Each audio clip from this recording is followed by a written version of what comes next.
Hello friends, welcome to my channel study for you. So guys, आज के इस video में हम लोग देखने वाले हैं जो आपका एसएससी CHSL का एग्ज़ाम 24 मई से होने वाला है, उसके टॉप मोस्ट इम्पॉर्टेंट क्वेश्चंस को जो है इस वीडियो में डिस्कस करने वाले हैं।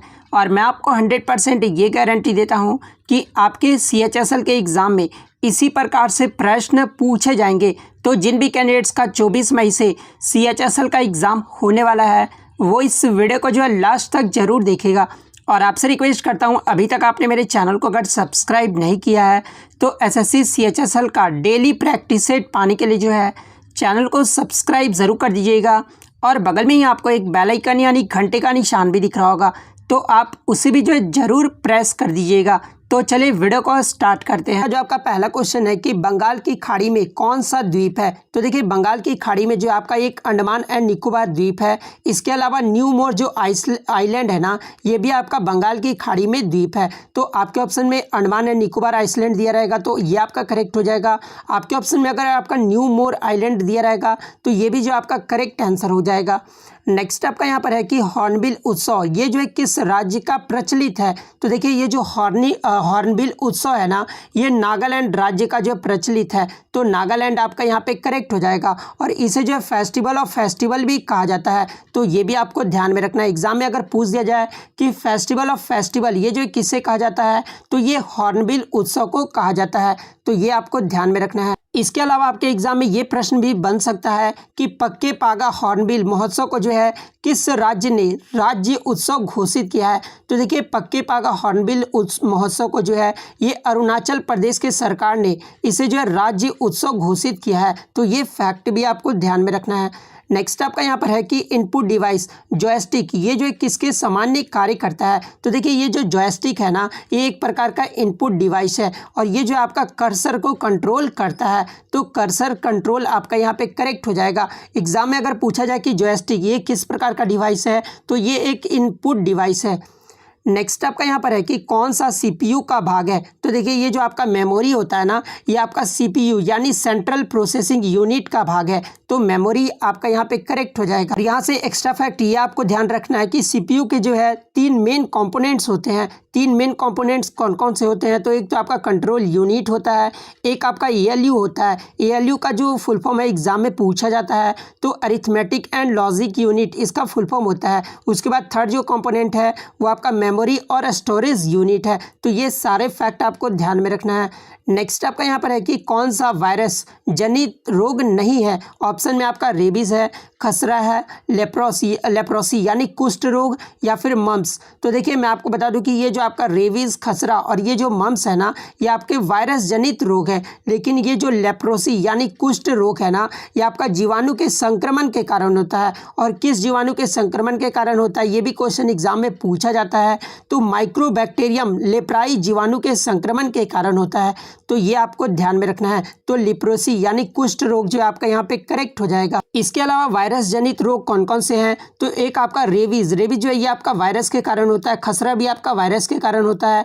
हप्रिस ये भी आपका होता है। उसके बाद मेनिंजाइटिस ये भी आपका होता है। और हेपेटाइटिस ये सब जो रोग होते हैं ना, ये आपके वायरस जनित रोग हैं, तो ये सारे फैक्ट आपको ध्यान में रखना है।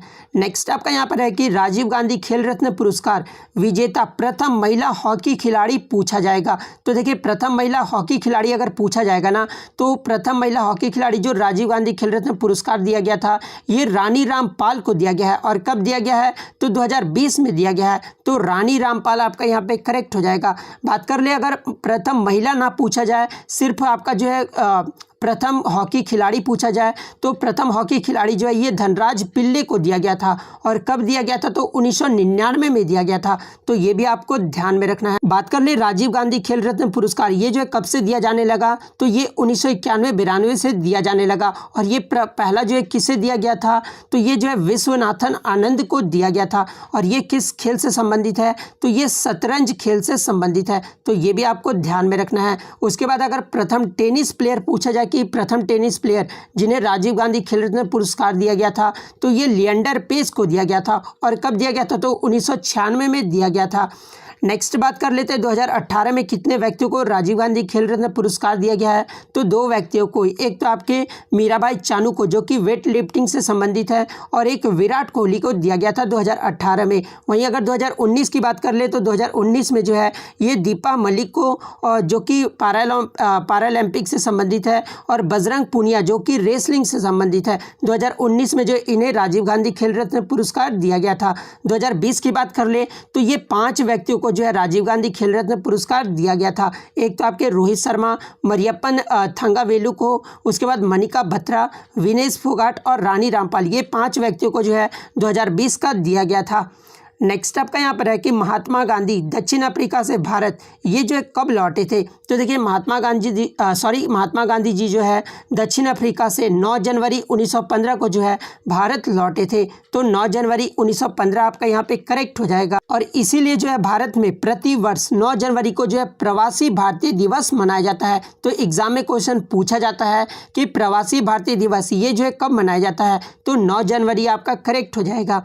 नेक्स्ट आपका यहाँ पर है कि बांग्लादेश सुप्रीम कोर्ट के मुख्य न्यायाधीश कौन है। तो देखिए बांग्लादेश सुप्रीम कोर्ट के जो मुख्य न्यायाधीश है ना, ये सैयद महमूद हुसैन है, जो कि 2018 से हैं। तो सैयद महमूद हुसैन आपका यहाँ पे करेक्ट हो जाएगा।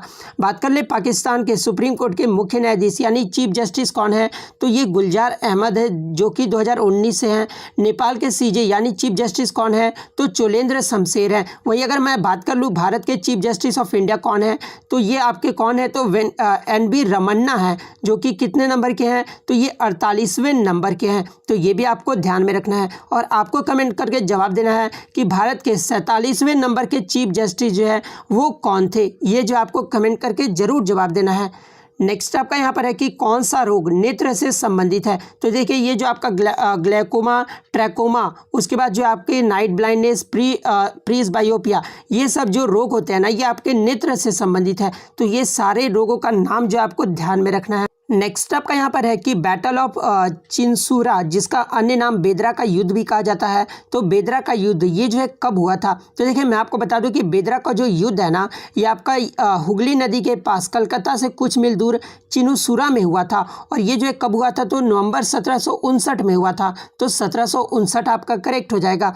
बात कर ले बेदरा का युद्ध ये जो है किनके मध्य लड़ा गया था, तो ये डच ईस्ट इंडिया कंपनी तथा इंग्लिश ईस्ट इंडिया कंपनी और नवाब ऑफ बंगाल मीर जाफर के बीच हुआ था, जिसमें जो है डच हार गए थे तथा हमेशा के लिए भारत से चले गए थे। तो ये फैक्ट भी आपको ध्यान में रखना है।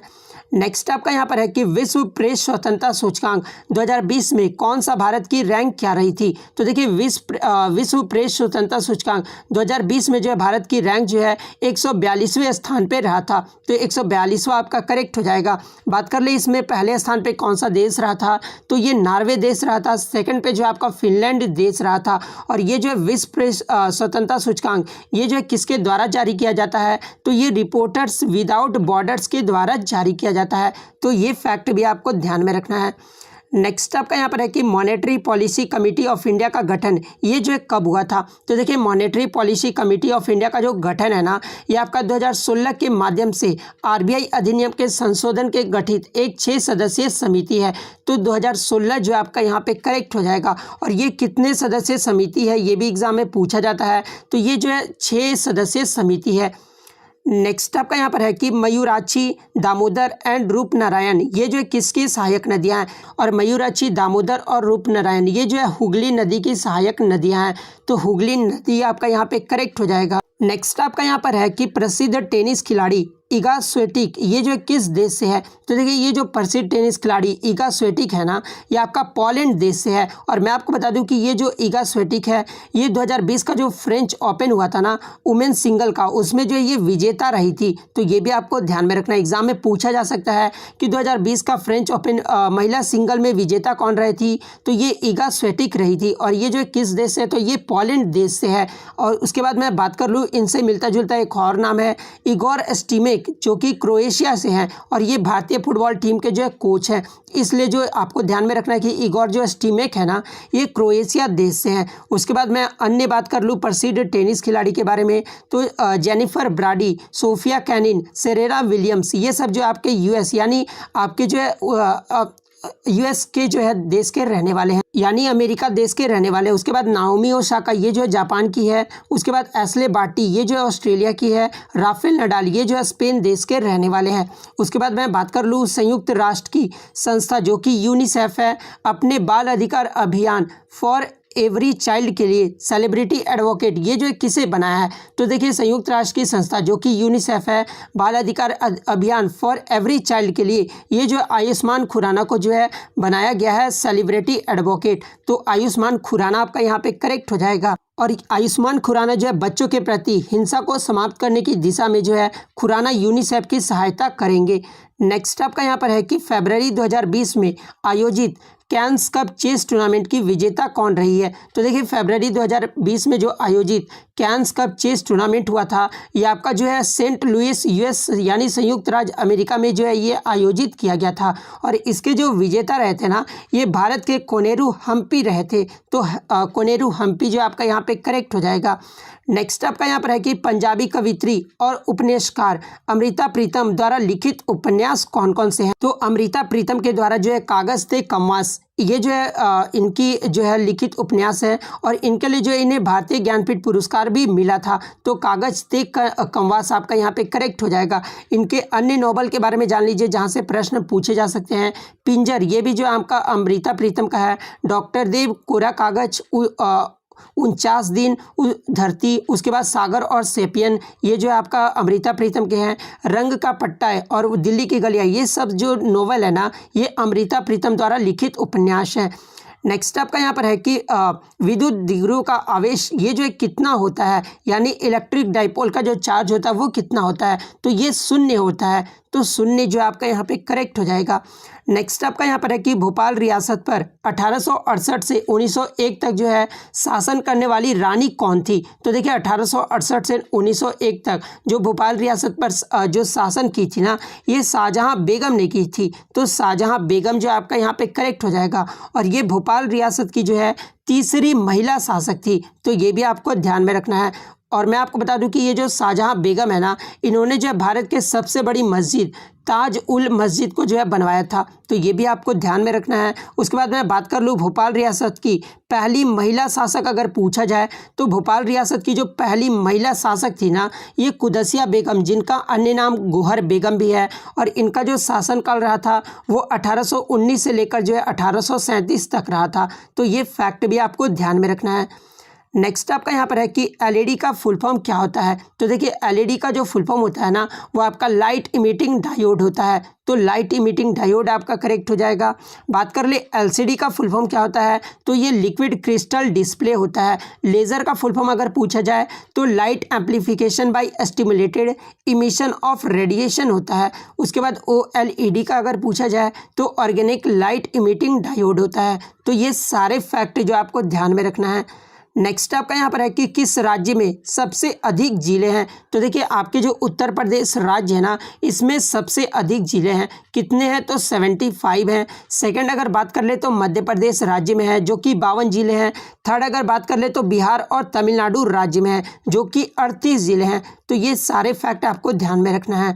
नेक्स्ट आपका यहाँ पर है कि किस राज्य में हिमालय दक्षिण पश्चिम से उत्तर पूर्व में जो है विस्तारित है? तो देखिए ये जो हिमालय है ना जो कि अरुणाचल प्रदेश में दक्षिण पश्चिम से उत्तर पूर्व में जो है विस्तारित है। तो अरुणाचल प्रदेश आपका करेक्ट हो जाएगा। नेक्स्ट आपका यहाँ पर है कि द लीजेंड्स ऑफ पेंसम ये जो पुस्तक के लेखक कौन है? तो देखिए इस पुस्तक के जो लेखक है ना ये ममंग दाई हैं जो कि अरुणाचल प्रदेश से हैं। और ये जो है इनका जो है फर्स्ट नोवेल जो है ये द लीजेंड्स ऑफ पेंसम है। तो ये भी आपको ध्यान में रखना है। तो ममंग दाई आपका यहाँ पे करेक्ट आंसर हो जाए। तो इतने क्वेश्चन जो है मैं आपके लिए इंपॉर्टेंट क्वेश्चन लेकर आया हूँ। तो अगर आपको वीडियो अच्छी लगी हो तो वीडियो को जो है लाइक ज़रूर कर दीजिएगा। और अगर चैनल पर नए हैं तो इसी तरह प्रैक्टिस सेट पाने के लिए जो है चैनल को सब्सक्राइब ज़रूर कर दीजिएगा। तो मिलते हैं नेक्स्ट वीडियो में, तब तक थैंक यू।